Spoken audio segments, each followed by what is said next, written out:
Ulaya imepoteza nguvu zake na ushawishi wake katika Mashariki ya Kati tangu Trump kuingia.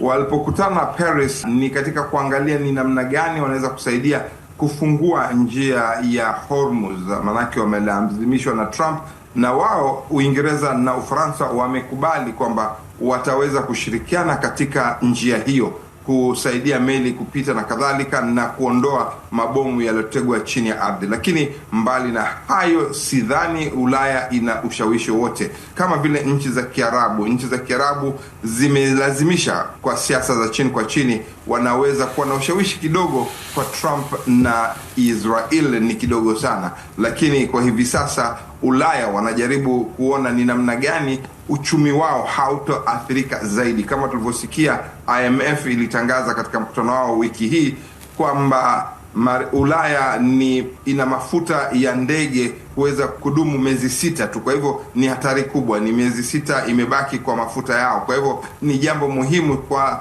swala la usafiri wa ndege. Kwa hivyo Ulaya imeingia hivi sasa katika kulinda na kuangalia uchumi wake hautoathirika zaidi ya hapa. Ni swala la kiuchumi sawa na nchi za Asia au China. China ilitoa kauli yake wiki hii, haijatoa kauli yote lakini kumonya Trump kwamba kufunga njia hiyo ya Hormuz kutaatharisha au kutaleta athari kubwa kwa uchumi wa dunia. Kwa hivyo hivi sasa watu wote wanaangalia nini kinaweza kutokea kuweza kuacha njia hiyo inafanya kazi kama ilivyo, kwa sababu sio mafuta peke yake. Kuna vitu vingi vinatokana na mafuta, hasa tuseme mbolea ni muhimu, inatoka katika eneo hilo. Katika masoko ya dunia inaweza kuathirika, na biashara, hasa nchi ya Saudi Arabia pia imepiga makelele, inaona kwamba uchumi wake pia utaathirika, maana biashara yake pia sehemu kubwa inapita katika njia hiyo ya Hormuz. Trump mbali na hali ya uchumi anaangalia siasa za ndani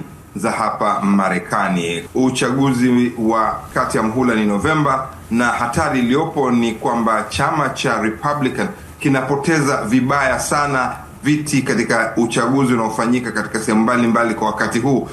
Uchaguzi wa dharura ambao unaofanyika katika miezi 6 iliyopita, katika chaguzi 7 zilizofanyika, wa Democrat wameshinda katika uchaguzi wote huo, hata katika maeneo yanayoshikiliwa na Republican. Kwa hivyo Trump ana shinikizo hilo la hapa ndani ya nchi. Lakini mbali na hilo, hapa ndani ya nchi, wa Marekani zaidi imeongezeka kufikia 70% wanapinga vita. Kwa hivyo anabidi kuangalia maslahi ya wananchi. Na upande wa kisiasa katika bunge, zaidi na zaidi wabunge wanaanza kutafakari, wanaanza kuongezeka na kusema la, vita hivi vinatutia hasarani. Manake wiki iliyopita amewasilisha bajeti ambayo inasemekana ni kubwa kabisa, ambalo halijawahi kuwasilishwa Marekani, kuhusu matumizi ya kijeshi, ambapo ametaka bajeti ya dola trilioni 1.3 kuweza kugharimia mwakani jeshi la Marekani. Lakini haifahamiki ikiwa hiyo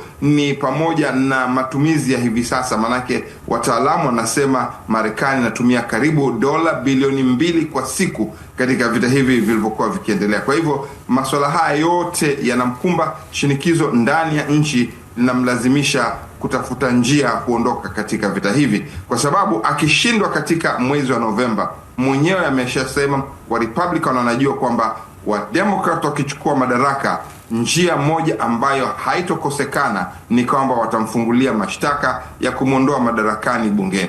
Democrats wanahitaji viti 4 kuweza kuwa na wingi katika baraza la Senate, na katika baraza la wawakilishi wanahitaji kama 10 hivi, ambapo wanaweza kuwa na udhibiti mkubwa zaidi. Lakini hata wakipata 5 itakuwa wamepata ushindi mkubwa.